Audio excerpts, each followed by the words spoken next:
हमारा ये था कि पैंथर पार्टी का जो मौक़िफ़ है, स्टैंड है, वो जम्मू कश्मीर लद्दाख एक स्टेट है जो 150-200 साल पहले बनी थी और जिसके जो अब टुकड़े करके हमें रातों रात कलम की एक स्ट्रोक से, जुम्बिश से हमने अपने हक से महरूम करके यूटी बना दिया गया। ये जल्द अज जल्द उसको बहाल करें स्टेट का दर्जा। और हमारे होम मिनिस्टर जी ने पार्लियामेंट में भी और बाहर भी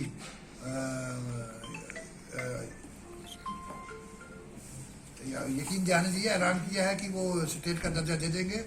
और मोस्ट रिसेंटली जम्मू में उन्होंने कहा, लेकिन साथ ही में वो जब वो एक आता है सेंटेंस कि जब हालात ठीक होंगे, हालात कब ठीक होंगे ये वो बता सकते हैं। 3 साल से 4 साल से यूपी गवर्नमेंट चल रही है और कितने साल लगेंगे ये लोगों को इतना बेवकूफ़ ना बनाया जाए। जम्मू कश्मीर का अवाम जो है वो भेड़ बकरी नहीं है।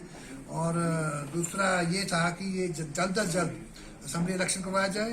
और ये असम्बली इलेक्शन के पीछे एक बोलता है डीलिमिटेशन कमीशन। डीलिमिटेशन कमीशन मुझे लगता है एक पॉलिटिकल कमीशन बन गया है और उसकी वजह से भी लोगों में खदशात, कन्फ्यूजन पैदा हो गए जम्मू के और कश्मीर के।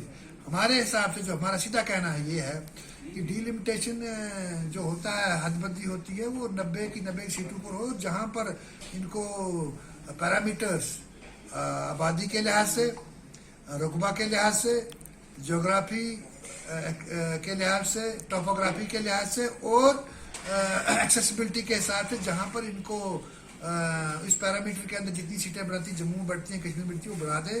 उस पर किसी को कोई कंटेस्ट नहीं होना चाहिए और जम्मू वर्सेस कश्मीर इसको मत बनाया जाए।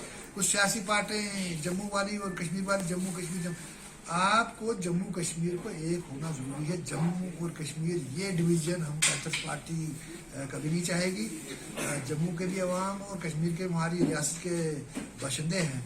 और तीसरा, इसमें जब तक इलेक्शन नहीं होगा तो आपकी चुनी हुई सरकार है ही नहीं। आपने हमको पॉलिटिकल राइट से महरूम रखा है इतने सालों से, किसी जगह भी नहीं होता है ये।